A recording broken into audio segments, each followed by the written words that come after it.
Assalamualaikum warahmatullahi wabarakatuh. Perkenalkan, nama saya Ryan Wahimulana.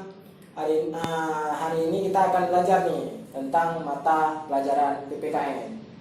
Oke, hari ini kita akan belajar materi norma dan keadilan, yaitu materi kelas 7 SMP semester 1 bab 2. Oke, yang pertama itu kita harus belajar dulu mengenai pengertian norma.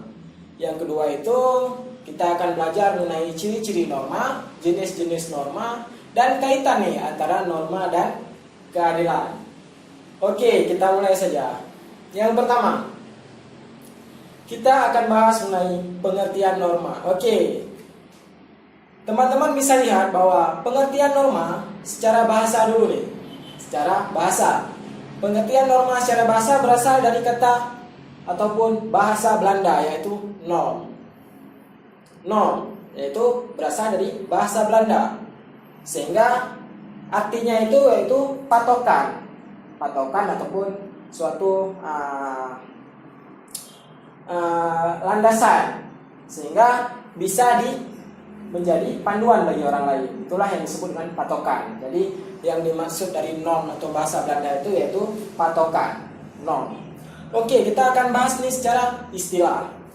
Oke, norma secara istilah adalah aturan atau kaidah yang menjadi pedoman hidup manusia dalam bermasyarakat. Jadi norma ini bisa dibilang secara singkat yaitu adalah aturan nih.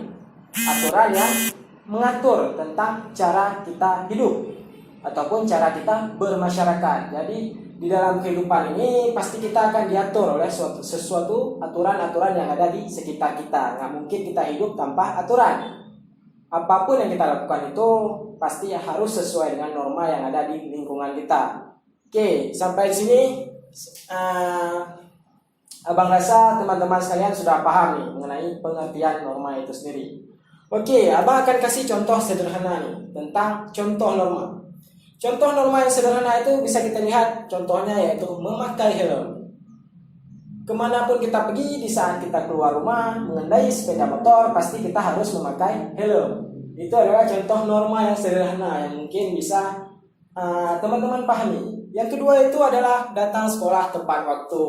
Jadi ketika kita sekolah, kita juga diatur nih di dalam sekolah tersebut. Nggak boleh suka-suka kita nih mau datang jam berapa, kita harus datang tepat waktu. Oke, kita sudah selesai nih membahas pengertian norma. Selanjutnya kita akan membahas nih B, ciri-ciri norma. Oke, norma itu punya ciri-ciri seperti manusia juga. Jadi norma ini punya nih ciri-ciri ataupun karakteristik kenapa dia bisa disebut atau dikatakan sebuah norma. Yang pertama itu ciri-ciri norma itu ada yang tertulis dan tidak tertulis. Ya, ada yang tertulis dan tidak tertulis. Contoh yang tertulis itu bisa kita lihat ada di dalam undang-undang ataupun di dalam sebuah aturan. Ketika kita pergi sekolah, maka ketika kita sampai ke gerbang, kita akan melihat aturan-aturan yang tertulis. Apapun itu yang tertulis dan itu norma, maka itu dikatakan norma yang tertulis. Bisa jadi undang-undang, KUHP dan lain-lain. Yang tidak tertulis adalah norma-norma yang hanya hidup dan berkembang di dalam masyarakat itu sendiri. Contoh, misalkan di dalam rumah kita mengetok pintu, ketika kita masuk rumah orang kita membuka sandal. Nah, itu adalah aturan yang tidak tertulis. Oke. Yang kedua itu bersifat mengikat dan memaksa. Jadi norma ini selalu mengikat kita dan memaksa kita untuk harus patuh terhadap norma itu. Oleh karena itu norma dikatakan bersifat mengikat dan memaksa. Yang C adalah bentuk kesepakatan bersama. Jadi norma itu adalah bentuk kesepakatan bersama nih antara suatu anggota kelompok.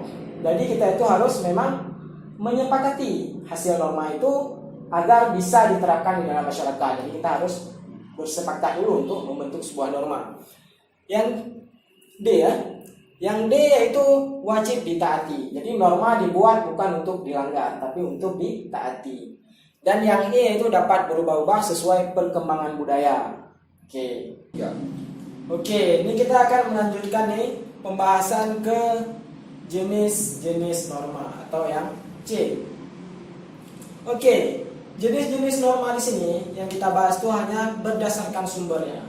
Tetapi jenis norma itu ada dua, berdasarkan daya ikat dan sumbernya. Tetapi di sini kita akan membahas mengenai sumbernya saja. Oke, yang pertama ada yang namanya norma agama. Apa sih norma agama ini? Oke, norma agama itu adalah norma yang berasal dari Tuhan. Jadi aturan-aturan ini memang berasal dari Tuhan dan ada di dalam suatu agama. Contoh nih, di dalam agama Islam ada yang namanya salat dan puasa. Itu adalah norma agama Islam. Ketika kita tidak melakukan hal tersebut, maka kita akan mendapat sanksi. Sanksinya apa ya? Mungkin kita baru tahu nanti di akhirat, tidak di dunia. Tetapi gambaran-gambaran mengenai sanksinya kita sudah tahu. Itulah yang disebut dengan norma agama. Di agama-agama lain juga masih banyak nih norma-norma tersendiri. Oke. Yang kedua, ada yang namanya norma kesusilaan. Norma kesusilaan ini adalah norma yang berasal dari hati nurani manusia. Jadi manusia itu pasti mempunyai hati nuraninya masing-masing. Dan hati nurani setiap manusia itu berbeda-beda. Oleh karena itu norma kesusilaan ini sumbernya itu berasal dari hati nurani manusia ini. Contoh, kita contohkan bahwa misalkan ada contohnya membantu teman ketika ia sedang kesusahan. Jadi ketika ada teman mungkin sedang kesusahan nih, sedang sakit, sedang butuh bantuan, maka kita akan tergerak hati kita untuk membantu dia. Kenapa? Karena itu adalah hati nurani kita yang bergejolak, yang memberi respon terhadap bantuan terhadap teman kita itu. Oleh karena itu contohnya bisa kita analogikan seperti membantu teman ketika ia sedang kesusahan. Setelah itu ada menolong orang buta menyeberang jalan. Itu adalah hal yang kita lakukan karena hati nurani kita. Oke. Yang C, ada yang namanya norma kesopanan. Apa sih norma kesopanan? Oke, norma kesopanan itu adalah norma yang berasal dari pergaulan di dalam masyarakat. Jadi ketika kita bergaul di dalam masyarakat, kita akan dapat norma-norma yang ada di sini. Oke, norma kesopanan di setiap tempat maka akan berbeda. Contoh, dilarang meludah sembarangan. Di sini kita melihat bahwa ketika kita meludah, kita harus melihat tempat. Jadi kita tidak boleh asal meludah. Contohnya lagi, berbicara lembut dan santun.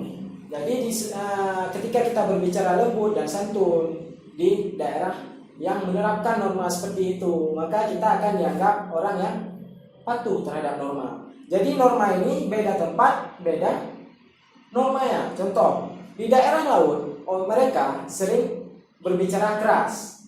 Di daerah kota kita memang berbicara lembut. Jadi setiap daerah, setiap tempat memiliki norma yang beda, aturan-aturan yang beda, tidak boleh disamakan. Jadi di mana kita pergi ke suatu tempat, maka kita akan harus mematuhi norma yang ada di tempat tersebut. Oke, ini yang C sudah norma kesopanan. Kita akan masuk ke yang D, norma hukum, norma yang terakhir. Oke, norma hukum ini adalah norma yang berasal dari lembaga negara ataupun lembaga-lembaga hukum. Norma ini sengaja dibuat memang untuk atas landasan-landasan hukum.